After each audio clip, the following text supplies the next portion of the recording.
আসসালামু আলাইকুম সম্মানিত ভিউয়ার্স, আজ আমি আপনাদেরকে বনচণ্ডাল গাছের অল্প কিছু পরিচিতি তুলে ধরব।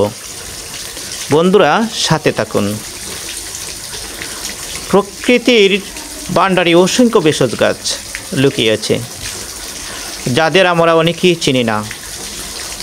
আজ আমরা জানব এক অচেনা অথচ মহামূল্যবান ভেষজ উদ্ভিদ, নাম হচ্ছে বনচণ্ডাল। এর স্থানীয় নাম বনচণ্ডাল, বৈজ্ঞানিক নাম সাধারণত ইন্ডিগোপেরা এট্রুফারফোরিয়া বা ইন্ডিগোপেরা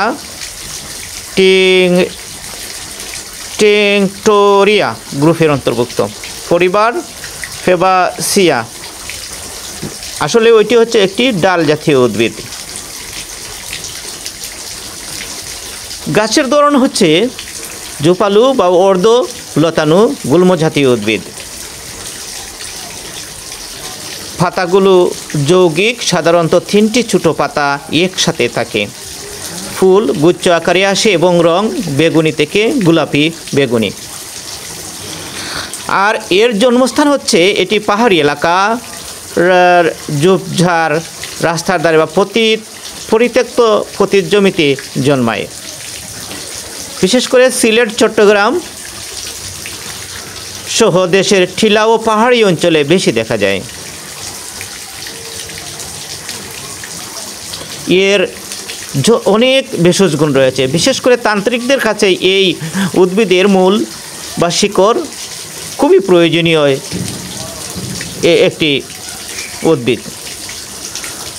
লোকসংস্কৃতিতে বনচণ্ডাল শুধু গাছ নয়, এটি ছিল গ্রামীণ চিকিৎসার অংশ।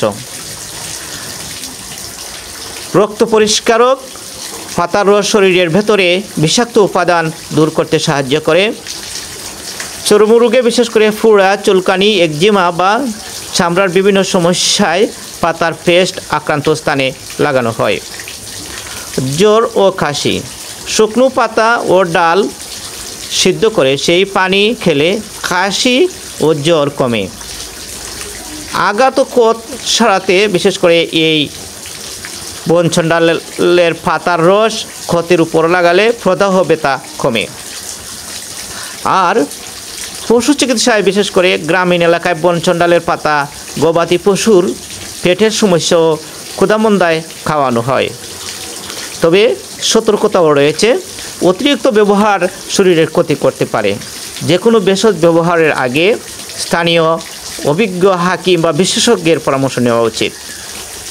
বন্ধুরা, ছোট্ট এই ঝোপালু গাছ বনচণ্ডাল গ্রামীণ সমাজে প্রাকৃতিক ঔষধের ভাণ্ডার। পাহাড় ঝোপের এই গাছ আমাদের মনে করিয়ে দেয় প্রকৃতি আসল ফার্মেসি। ধন্যবাদ বন্ধুরা আমার ভিডিওটি দেখার জন্য। আসসালামু আলাইকুম।